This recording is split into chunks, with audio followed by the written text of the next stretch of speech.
Good morning. Last class में अपन बाजरे का अर्गट रोग पढ़ रहे थे, उसमें अपन ने इसके लक्षण पढ़े थे।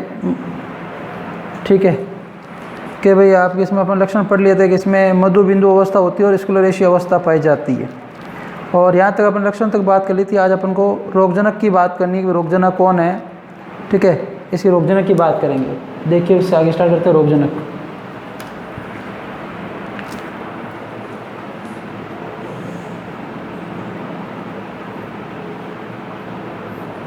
देखिए रोगजनक जो है आपके क्लेविसेप्स फ्यूजिफॉर्मिस, क्लेविसेप्स फ्यूजिफॉर्मिस, फ्यूजिफॉर्मिस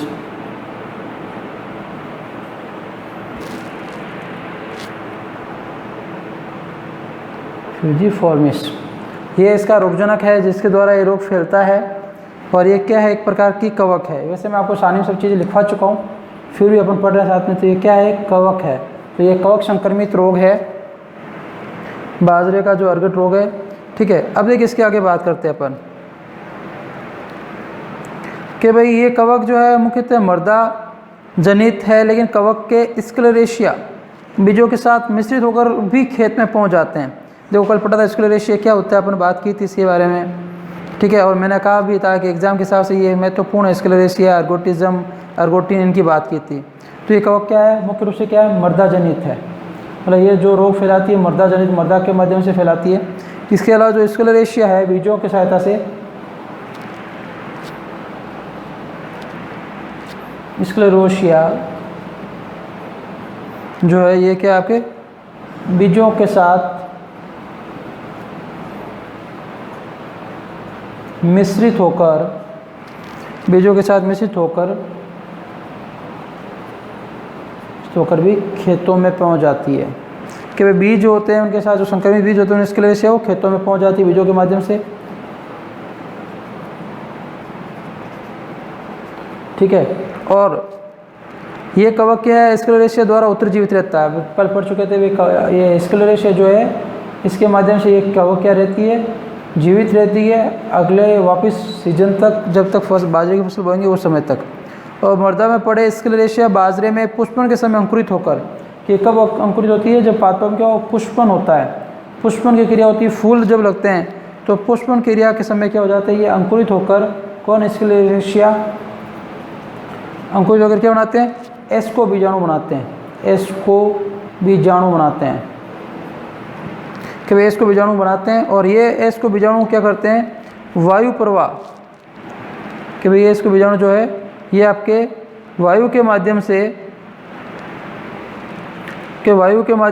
क्या करते हैं, नवजात पुष्पों पर संक्रमण पहुंचाते हैं। कि एस्को बीजाणु क्या करते हैं, वायु के माध्यम से, एस्को बीजाणु जो है ये है वायु के माध्यम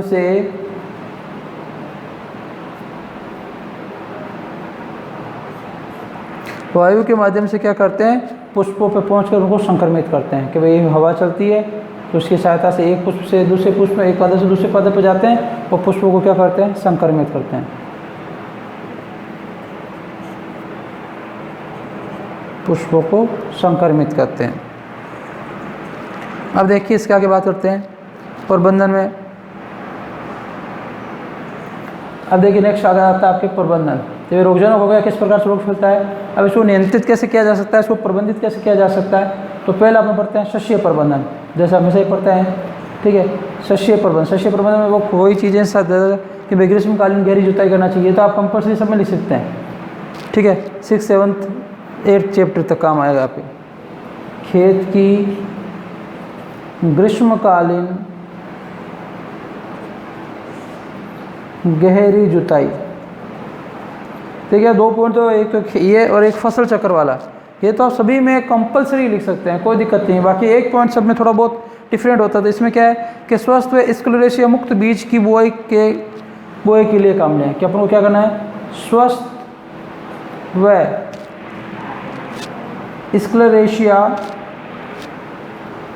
स्क्लेरोसिया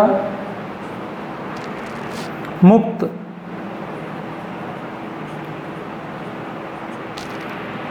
बीज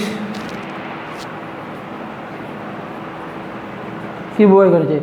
भाई अपन को स्वस्थ और स्क्लेरोसिस से मुक्त जो है, ठीक है, कि या तो बीज कैसा होना चाहिए, स्वस्थ होना चाहिए, स्क्लेरोसिस से मुक्त होना चाहिए, उस बीज की क्या करनी चाहिए, बुआई करनी चाहिए, जिससे क्या हो संक्रमण के चांस कम हो जाए। इसके अलावा और देखिए, और इसके पॉइंट की बात करते हैं तो अगेती बुआई, ये भी आप सब में लिख सकते हैं कंपलसरी पॉइंट। किसी भी फसल की अगेती बुआई करने से उसके संक्रमण को रोका जा सकता है। अगेती बुआई,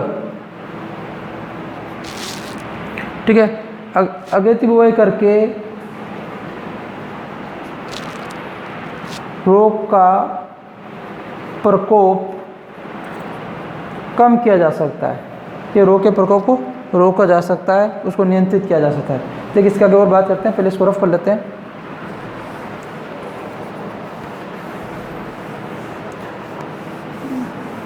भाई अभी तो अपने जो 2 पॉइंट लिखे हैं, स्क्लेरोसिया को छोड़ दीजिए आप, अगेती बुआई वाला, शस्य प्रबंधन, ग्रीष्मकालीन गहरी जुताई वाला, इसके अलावा एक आपको पता फसल चक्र वाला।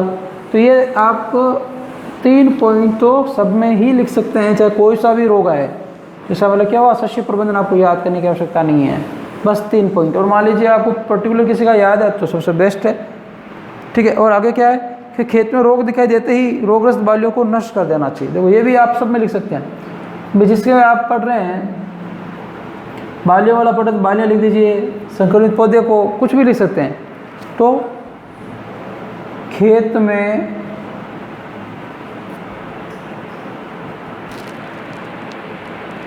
रोग दिखाई दिखाई देते ही रोगग्रस्त बालियों को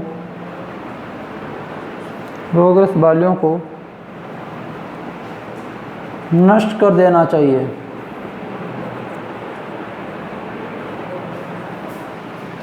ठीक है, क्या करना चाहिए कि भाई खेत में आपको रोग दिखाई दे रहा है कि पादप संक्रमित हो गए, तो जो आपके रोगग्रस्त भाग है पौधे, उनकी बालियों को तोड़कर अपन को क्या कर देना चाहिए, अलग कर देना चाहिए, ताकि हवा के द्वारा जो स्क्लेरोसिया उस पौधे से किसी और पौधे में नहीं जाए और किसी को संक्रमित नहीं करे। इसके आगे देखिए कि बुआई से पूर्व बीजों को 20% नमक के घोल में डुबोना चाहिए। कि बुआई करने से पहले आप 1 लीटर जल में 20 ग्राम क्या कर डालना चाहिए, नमक डाल के इस जल के अंदर क्या करना चाहिए, बीजों को डालना चाहिए, नमक के घोल में बीजों को डालकर उपचारित करना चाहिए। ठीक है, और इसके अलावा घोल पे तैरते हुए स्क्लेरोसिया को निकाल देना चाहिए और नीचे बैठे बीजों को साफ पानी से धोकर छाया में सुखाकर बुआई के काम लेना चाहिए। कि 20% नमक के घोल में डाला तो जो आपको स्क्लेरोसिया दिख रहे काले काले रंग की ससन, उनको बाहर निकाल दीजिए। इसके अलावा जो बीज है वो आपके पानी में नीचे बैठ गए पेंदे में, उनको क्या करना चाहिए, बाहर निकाल कर अच्छे साफ पानी से धोकर छाया में सुखाकर, ठीक है, फिर क्या करना चाहिए, बुआई करनी चाहिए। इससे स्क्लेरोसिया जो है वो क्या हो जाते हैं, नष्ट हो जाते हैं। और इसके अलावा कि फसल कटाई के बाद खेत में पड़े रोगग्रस्त पौधे के अवशेषों को इकट्ठा करके क्या कर देना चाहिए, जला देना चाहिए। कि भाई आपने फसल कट कर लिया, आप सोच रहे हो क्या जरूरत अगले साल बोएंगे, नहीं, ऐसा नहीं करना चाहिए। तो फसल कटाई के बाद बच्चे पादप अवशेषों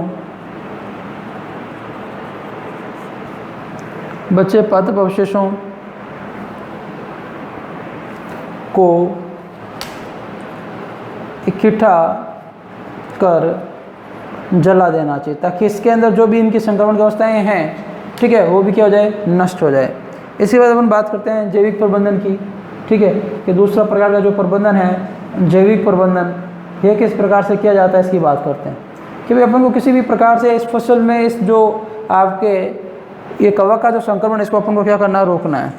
तो भाई जैविक नियंत्रण के लिए फ्यूजेरियम शंबुसिनम नामक कवक का उपयोग करना चाहिए। देखो जैविक नियंत्रण मैंने आपको पहले बताया था कि भाई जैविक नियंत्रण में 2 तरीके हैं, एक तो जीव के द्वारा नियंत्रण, या दूसरा कोई प्रतिरोधी किस्मों के द्वारा। तो जैविक नियंत्रण में क्या करते हैं, फ्यूजेरियम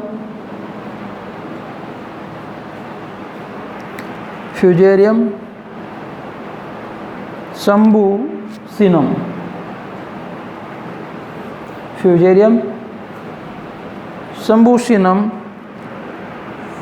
नामक कवक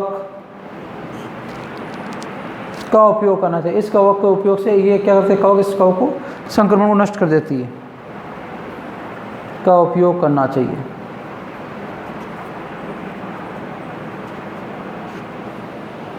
दूसरा है तो ये आपको प्रतिरोधी किस्में जैसे पूषा 23, इसके अलावा WCC 75, ICMH 88088 आदि रोग प्रतिरोधी किस्में हैं। रोग प्रतिरोधी किस्मों का क्या करना चाहिए? उपयोग करना चाहिए। रोग प्रतिरोधी किस्मों का उपयोग करना चाहिए।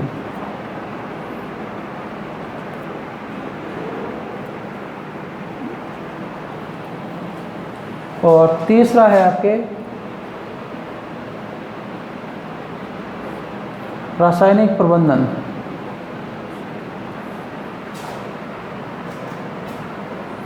देखिए रासायनिक प्रबंधन की बात करते हैं। क्या है कि भाई खड़ी फसल में रोग को नियंत्रित करने हेतु कवकनाशी का छिड़काव करना चाहिए। किसका छिड़काव करना चाहिए? कवकनाशी का। कवकनाशी मतलब कवक को नष्ट करने वाले, कवकनाशी का छिड़काव। ठीक है, कवकनाशी का छिड़काव करना चाहिए। कौन कौन से कवकनाशी है? तो एक तो है आपका कॉपर ऑक्सीक्लोराइड,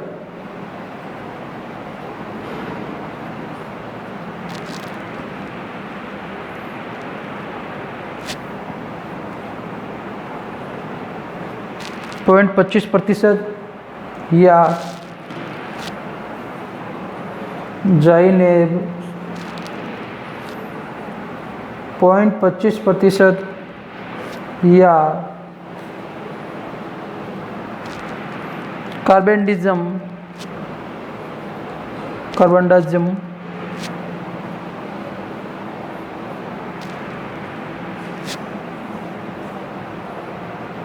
0.1% या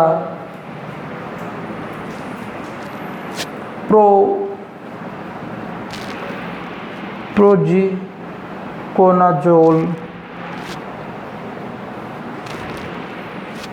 0.1%। कि भाई इनका किसी का भी क्या करते हैं? प्रथम छिड़काव फूल आने के तुरंत पहले, प्रथम छिड़काव फूल आने के तुरंत पहले। ठीक है, और अन्य 2 छिड़काव 7 से 10 दिन के अंतराल में। कि अन्य छिड़काव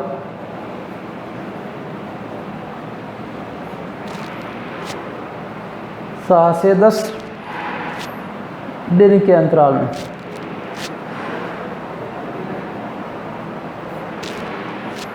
पर करना चाहिए।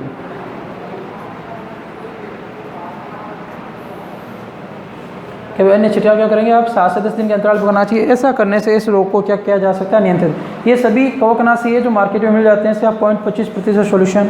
ठीक है, तो ये अलग अलग सॉल्यूशन आते हैं जिनकी क्वांटिटी फिक्स होती है। इतनी मात्रा, इतने लीटर पानी में डालकर आप इतने हेक्टेयर के अंदर अपन इसका प्रयोग कर सकते हैं, जिससे इसको नियंत्रित किया जा सकता है। तो इनके माध्यम से इस रोग को अपन क्या कर सकते हैं? नियंत्रित कर सकते हैं। तो ये आपके रोग समाप्त हो गया। नेक्स्ट तीसरा रोग की बात करते हैं, कपास का अम्लनी रोग। ठीक है, 2 रोग कंप्लीट हो गए। टोटल आपके अपन पढ़ा था कि 8-9 रोग, उनकी बात करेंगे।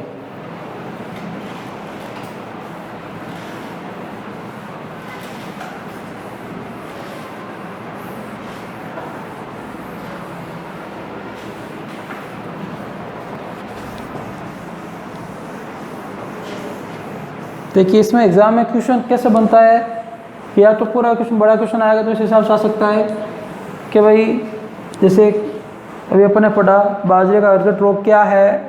ठीक है, अर्गट रोग का रोगजनक, इसका आपके रासायनिक प्रबंधन, जैविक प्रबंधन, ऐसा आ सकता है भाई रोगजनक लक्षण और प्रबंधन लिखिए।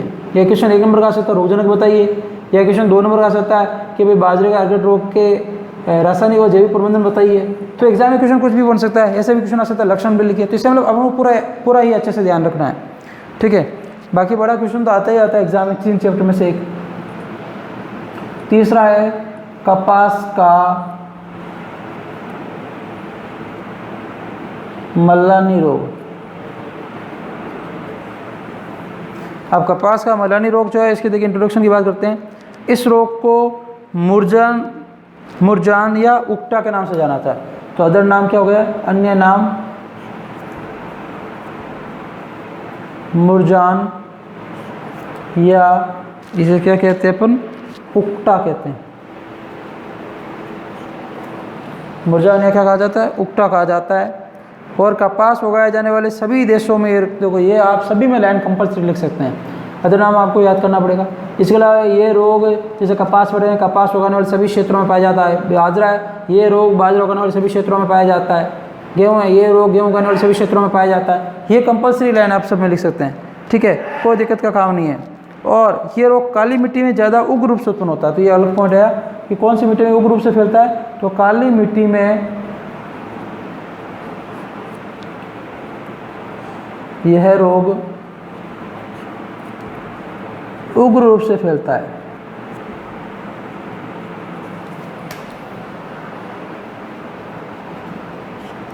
ठीक है, बहुत भयानक रूप से फैलता है। अब देखिए इसके लक्षण की बात करते हैं कि भाई इसके क्या लक्षण है, ठीक है, कैसे पता चलेगा अपन को ये भाई ये रोग जो है कपास का मलानी रोग है। तो अब लक्षण की बात करते हैं, सिम्टम्स की बात करते हैं, ठीक है, कि लक्षण क्या है इसकी बात करेंगे। देखिए लक्षण में अपन देखिए सबसे पहले बात करते हैं कि खेत में ये रोग छोटी छोटी जगह पर प्रकट होते हैं। कि ये रोग कहाँ होता है, छोटी छोटी जगह पर, छोटी छोटी जगह पर प्रकट होता है। इसके अलावा देखिए कि खेत में पर्याप्त नमी होने के बावजूद पौधे का हरे ही मुरझा जाना। मतलब क्या है प्रोसेस कि भाई पर्याप्त नमी है, पानी भी मिल रहा है, पर्याप्त नमी के बाद पौधे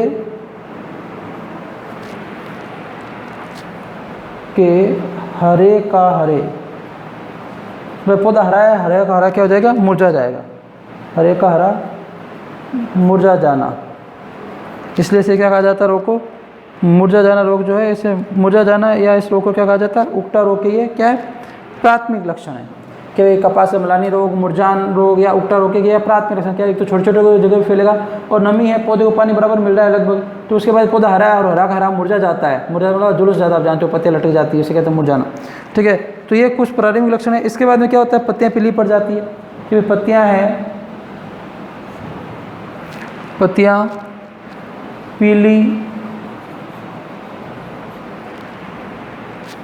पड़कर, पत्तियाँ पीली पड़कर मुरझाने और सूखने लगती है।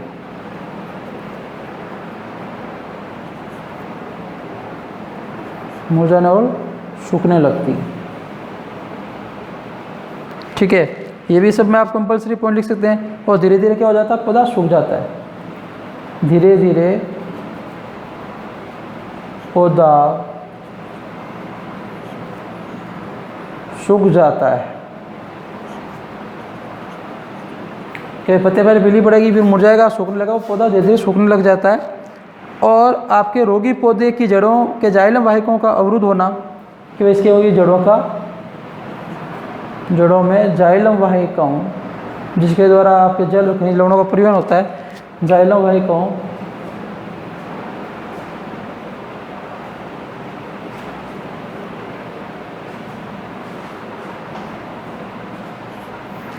जाइलम वाहिकाओं का अवरुद्ध होना।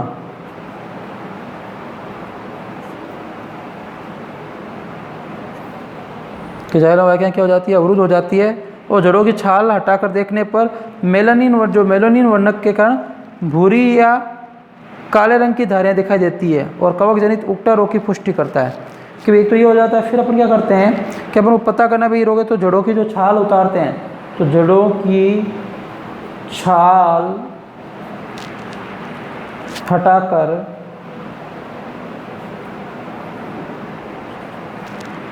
देखने पर मेलानिन या मेलोनिन कह सकते हैं, मेलानिन वर्णक के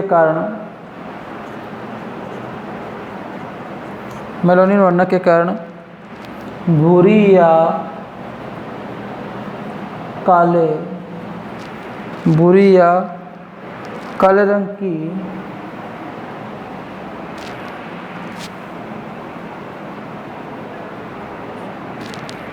काले रंग की धारियां दिखाई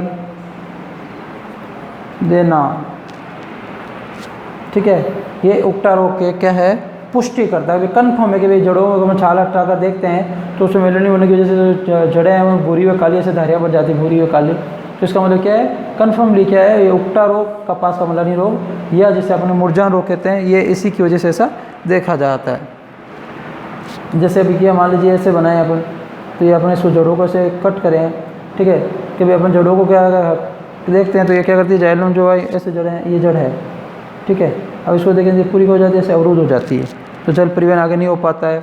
ठीक है, इस प्रकार से क्या होता है, रोग फैलता है। अब देखिए इसके आगे बात करते हैं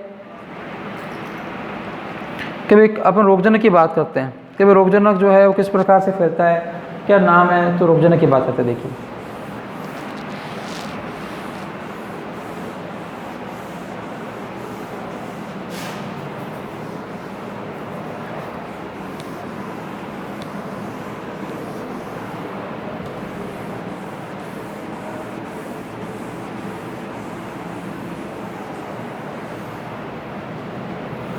अब बात करते हैं रोगजनक, कि भाई इसका रोगजनक कौन है, किसकी वजह से ये रोग फैलता है, उसकी बात करते हैं। देखिए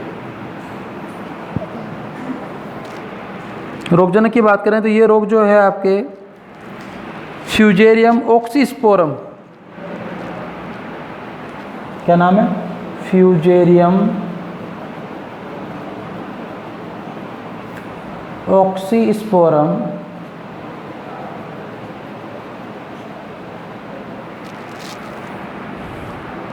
की स्पीसीज है वास इन्फेक्ट्रम नामक कवक से फैलता है।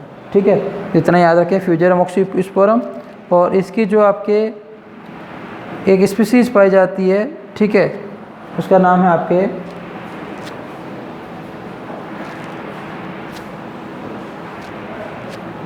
वास इन्फेक्ट्रम।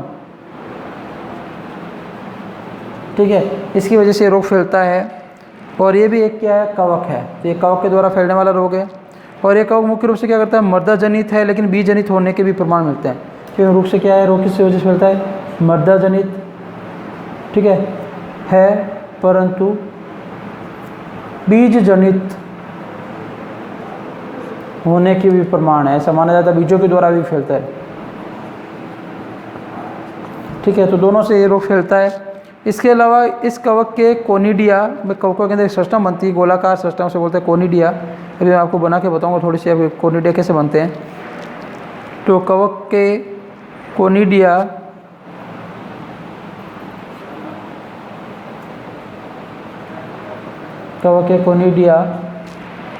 व क्लेमाइडो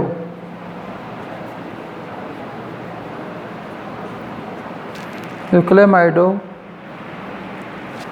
जो होते हैं, संघबीजाणु जो होते हैं, क्लेमाइडो बीजाणु मर्दा में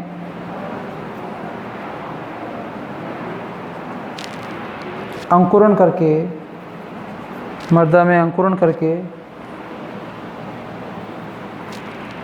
जड़ों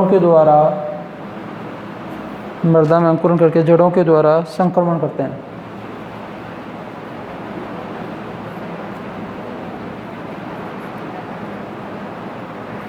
क्या करते हैं, जड़ों के द्वारा संक्रमण करते हैं, जड़ों के द्वारा इनका संक्रमण फैलता है। अब देखिए अपन डायग्राम बनाते हैं, कवक जाल कैसे बनता है, लघु कोनिडिया क्या है इसकी। देखिए तो सिंपल सा बात है, आपके जो इनमें अपन कवक जाल बना रहे हैं, क्या पट युक्त है, जैसा आपको दिख रहा है किस प्रकार पट बना है बीच में। ठीक है, ये कवक जाल हो गया इनका।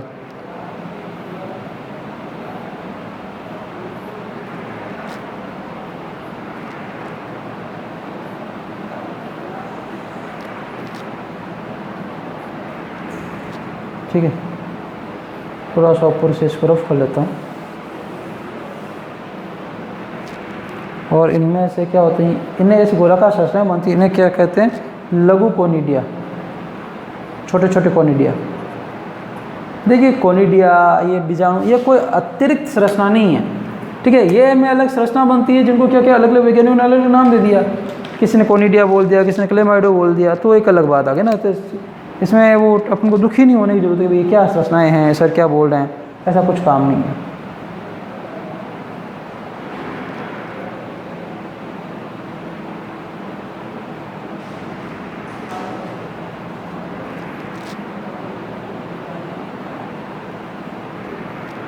ठीक है, ये जो आपके बना ये क्या है, क्लेमाइडो बीजाणु, जिसके अंदर ये बीजाणु बनते हैं और ये क्या करते हैं, संक्रमण फैलाते हैं।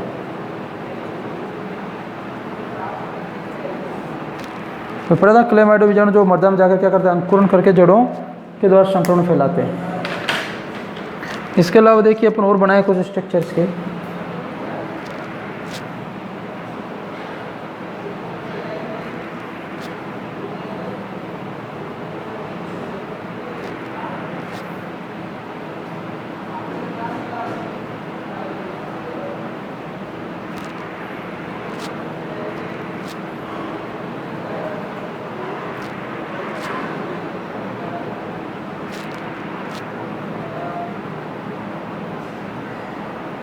तो ये संरचना किसकी है, गुरुकोनिडिया की। तो कोनिडिया के हो जाते हैं, गोलाकार से बड़े हो जाते हैं, तो गुरुकोनिडिया किसी संरचना है गुरुकोनिडिया की, ठीक है। और ये जो बना हुआ नीचे ये ऐसे डॉट, ये क्या कवक जाल है, पट्टयुक्त कवक जाल, कवक जाल, ठीक है। तो ये कुछ ऐसी मुख्य संरचना है जो क्या है, ये किसका चित्र है, तो नीचे ले देते चित्र कपास का मल्लानी रोग का रोगजनक, ठीक है। इस प्रकार से ये पाए जाते हैं कोनिडिया, लगे कोनिडिया, ठीक है। इनके द्वारा क्या होता है, संक्रमण फैलता है, ठीक है। ये इसकी मुख्य संरचनाएं होगी। अब अपन जो है नेक्स्ट क्लास में अपन इसके बारे में पढ़ेंगे, शस्य प्रबंधन, रासायनिक प्रबंधन और जैविक प्रबंधन की बात करेंगे। फिर उसके आगे फिर अपन नेक्स्ट चैप्टर अपना नेक्स्ट जो रहेगा रोग स्टार्ट करेंगे। रोज अपन आपको पता है एवरेजन एक रोग और आधे रोग तक पहुंच जाते हैं, मतलब जैसे अपन ये आज ये कल वाला कंप्लीट करके यहाँ रोगजनक तक पहुंच गए, नेक्स्ट क्लास में ऐसे ही होगा, इसको कंप्लीट करके अगले जो भी आपके रोग होगा उसके रोगजनक तक पहुँच जाएंगे। तो इस प्रकार से आपके रोज़ में ज़्यादा आपको फास्ट काम नहीं करवा रहा हूँ, धीरे धीरे बता रहा हूँ ताकि आपको अच्छे से समझ में आ जाए, अच्छे से आप इस चीज़ को क्लियर कर सके, ठीक है। कोई डाउट नहीं रहे, सभी चीज़ें आपकी दूर हो जाए और आप आराम से साथ में पढ़ सके। ज़्यादा लंबा वीडियो भी नहीं होता है कि जैसे आपको तकलीफ आए, तो ऐसा भी काम कुछ है नहीं अपने पास, सिंपल सा प्रोसेस है, ठीक है। तो आज के लिए अपन इतना ही पढ़ेंगे, बाकी जो है वो नेक्स्ट क्लास में बात करेंगे कि इसके आगे जो है इसके प्रबंधन, जैसे प्रबंधन आपको शस्य प्रबंधन पढ़ेंगे, जैविक प्रबंधन पढ़ेंगे, जैविक बाद रासायनिक प्रबंधन पढ़ेंगे। उसके साथ ही यार रोग जो कंप्लीट हो जाएगा, मैंने आपको कहा था रोगजनक याद करना है, ठीक है। लक्षण आपको थोड़ा बहुत ध्यान रखना क्या लक्षण है, ठीक है। अदर नाम इनके जरूर याद रखना है, इस चैप्टर में सबसे ज़्यादा अदर नाम है रोगों के, तो वो भी आपको क्या करना है, थोड़ा ध्यान में रखना है। तो इस आप सभी चीज़ों को ध्यान में रखकर आपको कार्य करना है, ठीक है। तो आज के लिए इतना ही, बहुत बहुत धन्यवाद, बाकी नेक्स्ट क्लास में पढ़ेंगे।